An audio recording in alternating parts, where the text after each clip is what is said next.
গাছ কেটে গায়েব, টাকা কোথায় গেল প্রশ্ন তুললেন গোষ্ঠীর মহিলারা।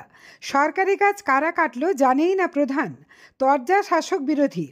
গাছ কেটে ফাঁকা, গাছের টাকা কোথায় গেল প্রশ্ন তুলে পঞ্চায়েতে তালা দেওয়ার হুঁশিয়ারি স্বনির্ভর দলের মহিলাদের। গাছের লালন পালন করে প্রাপ্য টাকা না পেলে বড়সড় আন্দোলনের ডাক স্বনির্ভর দলের মহিলাদের।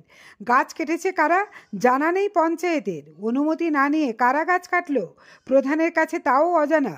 বাঁকুড়ার ওন্দা ব্লকের মেদিনীপুর গ্রাম পঞ্চায়েত এলাকায় সরকারি গাছ কাটা নিয়ে বিজেপি ও তৃণমূলের শুরু হলো তরজা।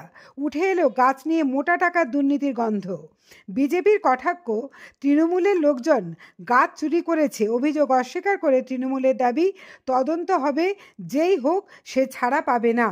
আরামবাগ টাইমসের রিপোর্ট। আমরা পাই না পাপা পঞ্চায়েত তালা মারবো, কেউ এলেছে বিডিও অফিসে ছাড়া আছে না বলে ইয়াতে করলো লোকালে ছাড়বো না। কেন তালা দিবেন? আমরা যদি আমরা পাপা ফিরে যদি না পাই, আর আমরা জানতে চাই যে কে গাছটা কেটেছে বা কারা কেটেছে, এটা আমাদের জানার দরকার আছে। আপনারা গাছগুলো লালন পালন করেছিলেন? হ্যাঁ করেছি তো, ছোট থেকে মানুষকে 8 বছর আমরা করেছি এটা, তাহলে আমরা জানতে পারবো না যে কারা করেছে? আমাদের এটা জানার দরকার আছে, সে মানুষটা তো চেনার দরকার আছে আমাদের, যে আমাদের কে করলে কাজটা, পঞ্চায়েত থেকে করলো না, আমাদের আরো ওর সাথে ভিতরে লোক আছে সেটাও তো জানতে হবে আমাদেরকে।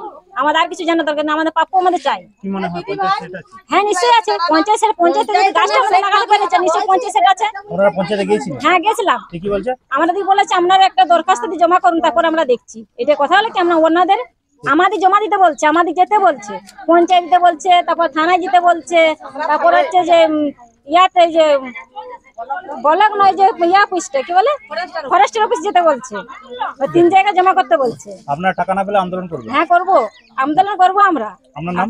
রিমা মল্ল। লাগানো হয়েছিল আপনার বছর 3 আগে।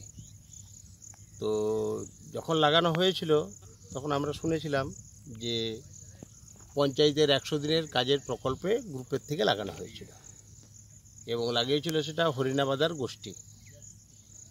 তো গাছটা তারপরে দাঁড়িয়েই ছিল যথারীতি, ঠিকই ছিল, কিন্তু গাছটা গত 1 মাস আগে কাটিং করে চুরি হয়ে বিক্রি হয়ে যায়। কে বা কারো চুরি করেছে সেটা কিন্তু বলতে পারবো না। তো আমরা পঞ্চায়েত মেম্বারকেও জিজ্ঞেস করেছিলাম, পঞ্চায়েতেও জিজ্ঞেস করেছি, জানতে পারিনি এবং জানাও যায়নি। পঞ্চায়েত যদি এটাকে অকশন করে বিক্রি করতে হয় তো নিশ্চয়ই জানাতে হবে আপনাদের? না জানিনি, পঞ্চায়েত তো বলছে আমরা জানি না, পঞ্চায়েত মেম্বারও তো বললো আমি জানি না। কি গাছ ছিল এগুলো? এগুলো ছিল আপনার ওই কী বলে আকাশমণি বা সোনাঝুরি। কতগুলো গাছ? প্রায় 100 ভালো মোটা গাছ? মোটা গাছ, দেখতেই পাচ্ছেন। কারা যুক্ত কিছু জানেন না সেটা বলতে পারবো না। আপনারা প্রতিবাদ করতে পারলেন? প্রতিবাদ করেছি, মেম্বারকে বলেছি, পঞ্চায়েতে বলেছি। পঞ্চায়েত বললো আমাদের কাছে তো কোনো অকশন হয়নি বা কোনো টেন্ডার হয়নি। আপনাদের গ্রামের পাশের জঙ্গল আপনারা জানতে পারলেন না? না জানতে পারিনি দাদা। রাতের অন্ধকারে চুরি করেছে? না রাতের অন্ধকার নয়, দিনের বেলাতেই চুরি হয়েছে। কিন্তু ব্যাপারটা হচ্ছে ওনারা বললেন আমাদের কাছে পঞ্চায়েতের পারমিশন আছে। তৃণমূলের কেউ যুক্ত আছে এটার পিছনে? সেটা বলতে পারবো না। আপনার নাম? আমার নাম বিদ্যুৎ বিশ্বাস।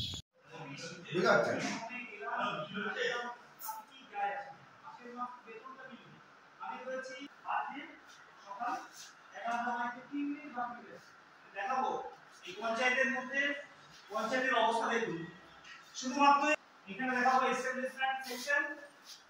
এখানে কিন্তু কোনো লোক ডেপুটি কর্মচারী তিনি 7:10টার সময় এসেছেন কি বলছেন, এখানে এখনো পর্যন্ত রিপোর্ট দেখুন। এদিকে সুভাষচন্দ্র দে সেক্রেটারি ইনচার্জ অরুণ 11টা লেগে গেছে, ঘুরতে 11টা ছয় তার চেম্বার এসে পৌঁছুন কি কাজ শুরু হয়ে যাবে। এখানে জিআরএস অর্পণ মন্ডল, অর্পণ সরকারের রাজ্য সরকারের মুখ্যমন্ত্রী মমতা বন্দ্যোপাধ্যায় বারবার কর্মসংস্থান ফেরার চেষ্টা করছেন। তিনি কর্মীদেরকে, সরকারি কর্মীদেরকে কৃষ্ণনগর মৌজায় হরিণাবাজার গ্রামের প্রায় 3টি গোষ্ঠীর মহিলারা 45 জন তারা গাছ লাগিয়েছিলেন, সেই গাছগুলি কেটে দেওয়া হয়েছে। তারা জানেন না, তারা পয়সা পান না। কি বলবেন? ওই তো বললাম, রাতের অন্ধকারে দুষ্কৃতীরা গাছটা কেটে নিয়ে চলে গেছে। এই বিষয়ে পঞ্চায়েত কিছু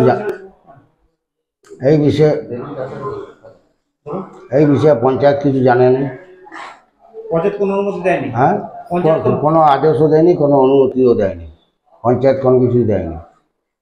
তো গোষ্ঠীর মহিলারা চাইছেন যে তারা কেন টাকার ভাগ পেল না? গোষ্ঠীর মেয়েরা তো এসেছিল, তাদেরকে তো বললাম তো আপনাকে আগেই, তাকে আমি বলেছিলাম যে আপনারা নাম দেন, আমরা এফআইআর করে দেবো। কিন্তু তারা নামও দেয়নি, এফআইআরও করতে পারেনি। সম্পত্তিটা তো আপনাদের, আপনারা কি এফআইআর করবেন, থানায় অভিযোগ করবেন? এখন চিন্তা করি অফিসারদের সাথে কথা বলে তারপর আমি এফআইআর করে দেবো, সেরকম বুঝি। মানে আপনারা জানেন না গাছ কেটে না, নিল? হ্যাঁ জানি না, আমি মোটেই জানি না। গাছ কেটে নিল? গাছ কেটে নিয়েছে। বিরোধীরা কেউ করতে পারে? না, বিরোধীরা কেউ কোনো কিছু বলেনি। গোষ্ঠী গাছ লাগায়, গোষ্ঠী তার একটা পার্সেন্টেজ পায়, কখন গাছ লাগায় কখন রাতের অন্ধকারে কেটে বিক্রি হয়ে যায়, সবাই যেন বলে জানি না, এই ছোটো ঘটনা। ঠিক মমতা ব্যানার্জির যিনি প্রধান, সেও বলছে আমি জানি না কবে গাছ কাটা হয়ে গেছে, তার কোনো রেশিও জমা পড়েনি, কারণ এটা চোরের দল, পাক্কা চোরের দল। আমি পুলিশ প্রশাসনকে বলবো এই ঘটনায় তদন্ত করে প্রকৃত দোষীদের যাতে শাস্তি হয় তার আবেদন রাখছি। পশ্চিমবঙ্গের অন্যতম নির্ভরযোগ্য engineering college Mallabhum institute of টেকনোলজিতে স্বাগতম। প্রতিষ্ঠিত 2002 সালে, যেখানে উদ্ভাবন মিলিত হয় উৎকর্ষের সাথে। আমাদের আধুনিক শ্রেণীকক্ষ এবং ল্যাব শিক্ষা সেরা পরিবেশ দিই। আমরা 5টি কোর্স অফার করি: computer science, mechanical, civil, electrical এবং ইলেকট্রনিক্স অ্যান্ড কমিউনিকেশন ইঞ্জিনিয়ারিং। আজই ভর্তি হন এবং আমাদের যাত্রায় অংশগ্রহণ করুন। যোগাযোগ 8336984278।